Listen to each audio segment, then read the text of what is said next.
Was Young Buck signing to G Unit the worst deal in music industry history? Let's talk about it. This all started in 2003 when Young Buck would sign onto G Unit after leaving his former group at UTP Records. Young Buck would see some success while on G Unit, but would then be dropped from the label in 2008. However, he was not contractually dropped, just disassociated with the label. Not being contractually dropped would create the issues that he would still be feeling today. Young Buck has filed for bankruptcy twice now, once in 2010 and a second time in 2020. It is also reported that he is in debt to the IRS for owing over $400,000. So, where did this all come from? After being disassociated from the label, 50 Cent and G Unit wanted to recoup the money promised from the original contract. Young Buck owed money from the loans taken out and the projects that were promised to be released. In 2010, Young Buck filed for Chapter 13 bankruptcy, meaning courts would restructure a payment plan for him using his current income. This led him to being on a monthly payment plan of over $12,000 every month for 60 months. That is a large amount of money to be paying off every month. That is over $140,000 per year paying back debts he was put in from signing to a label. Being signed to a label like G Unit back in 2003 was a massive push for his career and put him into a spot that most don't achieve. The sad thing is that it came at a cost that would follow Young Buck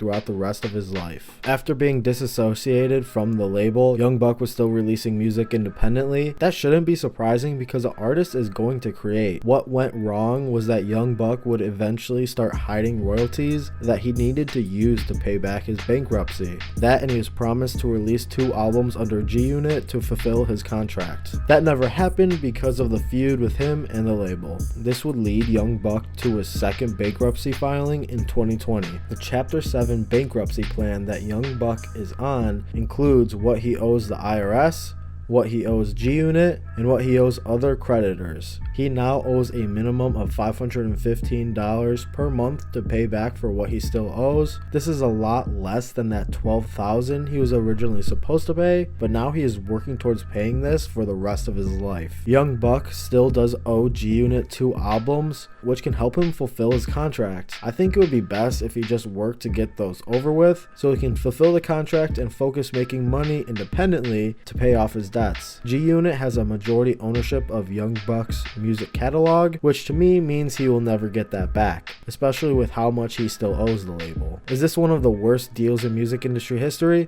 It has to be close. Young Buck has filed for bankruptcy twice, and he will be owing money most likely for the rest of his life. It will be interesting to see what is next for Young Buck. He's still employed and signed with G Unit. There is a path to get him out of the label. He does owe a lot of money, but someone of his stature can find a way to pay it off. Things can change for him, but we will see if things actually do change. To me, being locked paying off debts is one of the worst things that can happen from signing a music deal. Let me know what you think of Young Buck signing to G Unit. Thank you for watching. I'll see you in the next one. Have a great day.